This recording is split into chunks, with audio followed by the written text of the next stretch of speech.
Welcome to Short Movie Channel. Today's movie begins with a young girl in elementary school named Emma. We see Emma standing by her bedroom window, watching a cat drowning in the house fountain. Strangely enough, she doesn't seem affected, scared, or even willing to help.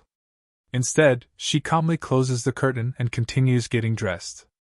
It becomes clear that Emma is a smart, organized, and highly accomplished student, which is evident from the numerous trophies displayed in her room.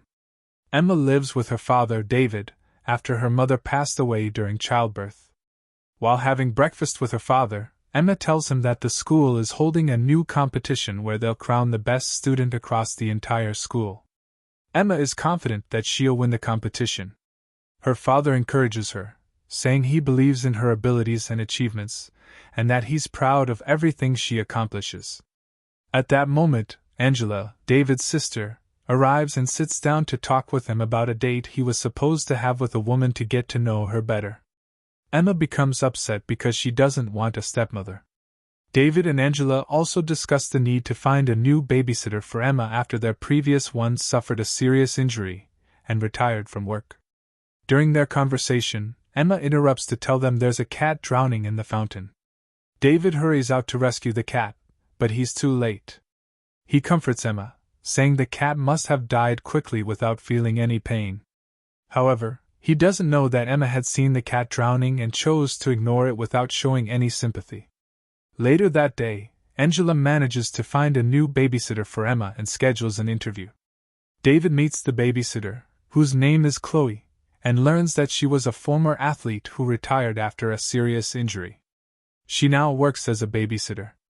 David finds her to be excellent and a perfect fit for his daughter, so he hires her and agrees on a start date. At school, during class, a bee flies into the room, scaring all the students. They all jump out of their seats except for Emma, who bravely captures the bee in a cup and releases it through the window. When her friend Milo asks how she wasn't afraid of the bee, she explains that it's just a weak creature that only stings humans when it feels threatened.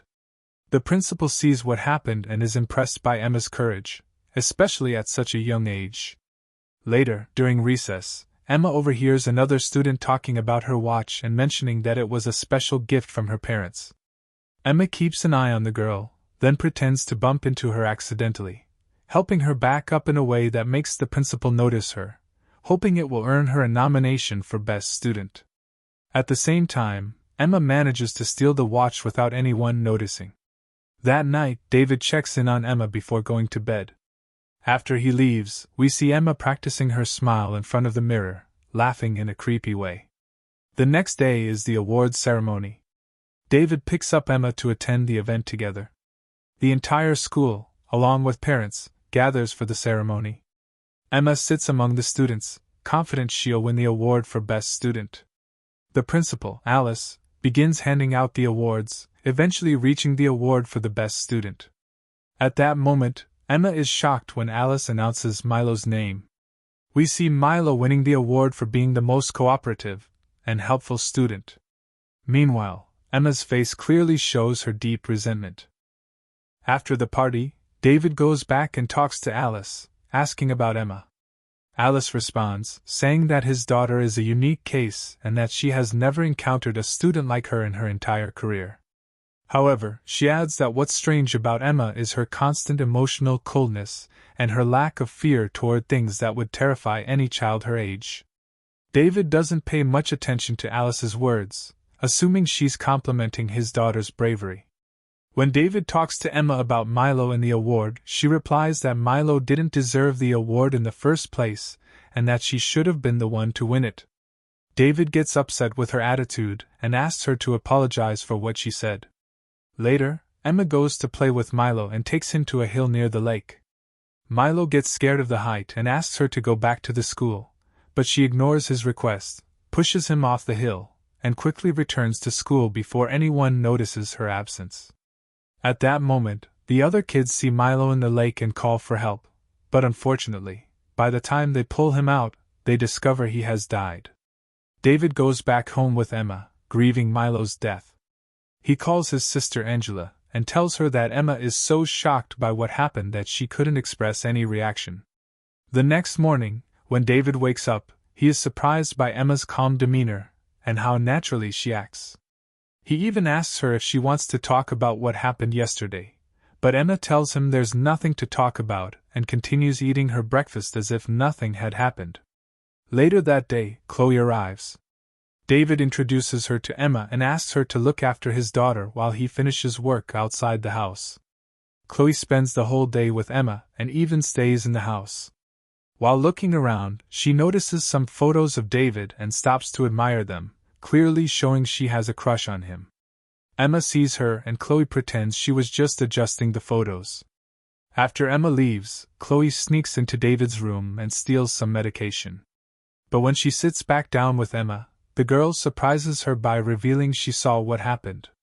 Emma threatens Chloe, saying if she doesn't do whatever she asks, she will tell David so he can kick her out. Scared, Chloe realizes Emma is not an ordinary child but a clever manipulator. The next day, David takes Emma to Milo's funeral.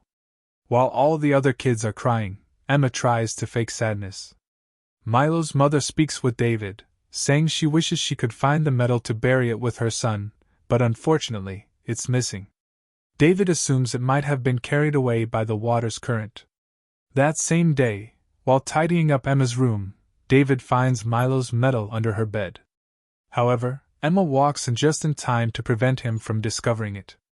One day, Principal Alice visits David's home with a police detective, requesting to speak with Emma because several students testified that she was the last person seen with Milo.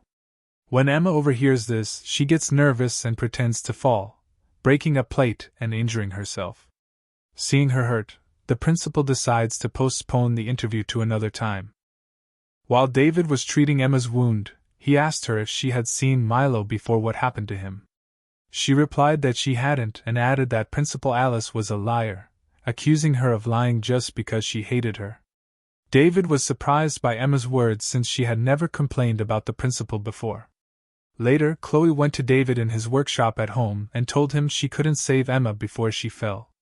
David understood her position and forgave her. Chloe then asked if she could smoke in the workshop, but David reminded her that the place was filled with flammable materials, so no fire should be brought near. That same day, Emma went out with Chloe for a stroll in the city. She was shocked to see Principal Alice at Milo's house. She overheard Chloe talking to her and telling her that Milo's family was planning to file a lawsuit against her because she lied and didn't tell the truth. Although Emma felt nervous about Chloe's words, she skillfully acted as if she didn't understand what Chloe meant. Meanwhile, Chloe was absolutely convinced that Emma had something to do with what happened to Milo, believing she was an unusual and dangerous child. Chloe later brought up the topic of Milo again and told Emma she was sure she was involved in his death. She even warned her that when she got caught, they would put her on an electric chair in jail. Despite Emma being terrified, she denied everything and told Chloe that electric chairs weren't for kids. However, Chloe managed to convince her that the police had a pink-colored chair specifically designed to torture children. Frightened, Emma decided she needed to act quickly. A few moments later, it was discovered that the beehive that had been in David's workshop had disappeared. At the same time, Principal Alice felt a bee crawling on her face and then into her hair, causing her to panic and lose control of her car. However, she managed to stop it at the last moment before it flipped over. We then saw that the bees from David's house were now in the back seat of Alice's car. Meanwhile, Chloe was searching Emma's room and found Milo's medal hidden under the bed. She placed it in David's desk lamp so he could see it. When David arrived and entered the room, he didn't notice it. Emma walked in to greet her father and was shocked to see the medal right in front of her. She quickly moved to take it out before David noticed, but David saw her movements in the mirror and asked her what she was hiding in her hands. Realizing she was caught, Emma handed the medal to her father. David believed her when he saw the medal in her hands and asked her how she got it. She claimed that she was playing with Milo, and he gave her the medal to wear, but she hadn't seen him since and didn't know what had happened to him. David doubted her story, so he stepped outside to think.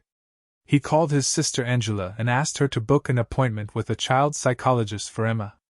On his way, David saw an accident on the side of the road but didn't pay much attention to it. The next day, Emma had an argument with Chloe because she exposed her secret to her father. However, Chloe was unfazed and told her that she deserved to go to jail. David then took Emma to Milo's family's house. Emma returned the medal to Milo's mother and apologized for hiding it all this time. Milo's mother looked deeply saddened and told David she was very affected by Principal Alice's death. David was shocked to hear about her passing and learned that a beehive had been found in her car, which was the main cause of her death. David realized that the car he had seen the previous day belonged to Alice. Emma pretended to be shocked and saddened by Alice's death, saying she was the best teacher she'd ever had. David was surprised by Emma's sudden change of attitude toward Alice. His suspicion grew even more when they left Milo's house, and Emma returned to her usual self, laughing and joking with her father.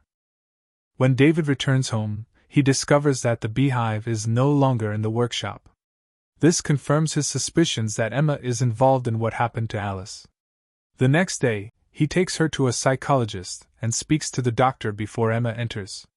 He tells the doctor that he feels his daughter has dangerous tendencies, is emotionally cold, and is capable of faking any emotion she wants. When Emma joins the session, she expertly pretends to be completely normal, so much so that the psychologist believes her. The doctor reassures David, saying Emma is fine, even praising her intelligence. This makes David feel relieved and comfortable. Back at home, he asks Chloe to spend time with Emma. However, when Chloe goes to talk to Emma, the conversation turns sour.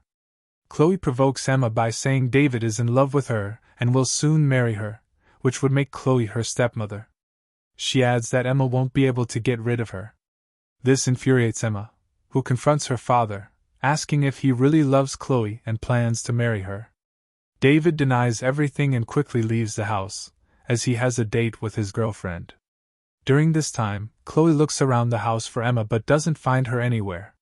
She notices a shadow in David's workshop and goes to check. When she enters, the workshop seems empty, but suddenly, the door locks behind her. Moments later, all the materials in the workshop catch fire due to a spark. Chloe panics and searches for an escape, only to see Emma watching her through a window. Chloe pleads for help, but Emma just stands there, watching her burn to death with a smile of triumph. When David learns of the incident, he rushes home to ensure Emma is safe, but he is devastated to hear Chloe died in the fire. After the police leave, David confronts Emma, telling her he knows she's awake and suspects she's responsible for what happened to Milo and possibly the other crimes too. He assures her that no matter what she's done, he'll help her fix the situation with minimal consequences. Emma finally admits she pushed Milo off the cliff because he wouldn't give her the medal. When David asks about her former nanny, who came before Chloe, Emma confesses she also caused her to fall down the stairs by pulling her hand. Lastly, she admits what she did to Chloe, explaining it was because Chloe knew what happened to Milo and was blackmailing her. She even threatened Emma with the electric chair. For the first time, David sees his daughter lose her composure, screaming that she only harms people who harm her first. Shocked by Emma's confession, David doesn't respond and leaves the room. When a detective calls to talk to him and Emma about the incident, David tells him Emma needs more time because she's traumatized. The next day, David takes Emma to an isolated house in the woods. There, they're greeted by a caretaker, who is a friend of David's, and he assures them he'll be available anytime they need him. David speaks to Angela about Emma's behavior, but Angela doesn't believe him, insisting Emma is still just a child. Later, the detective contacts David, revealing evidence was found at the scene that proves the fire was intentional. This alarms David, knowing Emma could be exposed at any moment. That night, David has a nightmare of a burned Chloe, waking up terrified. While David struggles with his thoughts, Emma has another plan. She waits until her father falls asleep, then locks all the windows in the house, turns on the gas, and leaves to stand by the lake, waiting for him to die from suffocation. However, David wakes up in time, senses the gas, and shuts it off. When he finds Emma, he realizes she deliberately tried to kill him. He confronts her, asking why she would do such a thing when he's the only one left for her. Emma coldly replies that once he dies, she'll live with her Aunt Angela. David takes Emma back into the house without saying much, but he decides he must stop her to protect everyone, including herself. He slips sleeping pills into her drink and sits with her as they both drink. Emma asks her father to stay with her until she falls asleep, but he refuses and leaves. He calls Angela, explaining that Emma tried to kill him, but Angela doesn't believe him and accuses him of being mentally unstable. Later that night, Emma takes her father's gun, places it in his hand, and points it at him while he's sleeping, trying to frame him for suicide. However, she misfires, missing his head. David wakes up, startled and horrified to see Emma alive and holding the gun. He realizes the drugs didn't affect her as much because of her smaller size. David overpowers Emma, takes the gun, and prepares to end it all. But Emma grabs the phone, calls the police, and screams that her father is trying to kill her. She runs into the bathroom and locks herself in. David bangs on the door until he breaks it down, but by then, the caretaker arrives and orders David to put the gun down. David refuses, insisting that Emma must die because she's a danger to everyone around her. Before he can act, the caretaker shoots David in the back. David collapses and dies instantly. Emma continues her act, screaming in terror. When the police arrive and take David's body, Angela also shows up. She hugs Emma, saying her father had been mentally unstable in recent times. Emma pretends to be deeply affected by the events, but as Angela hugs her, Emma's face betrays a sly, evil smile. And that concludes our movie for today. I hope you enjoyed it. Don't forget to like, subscribe, and share the video if you did.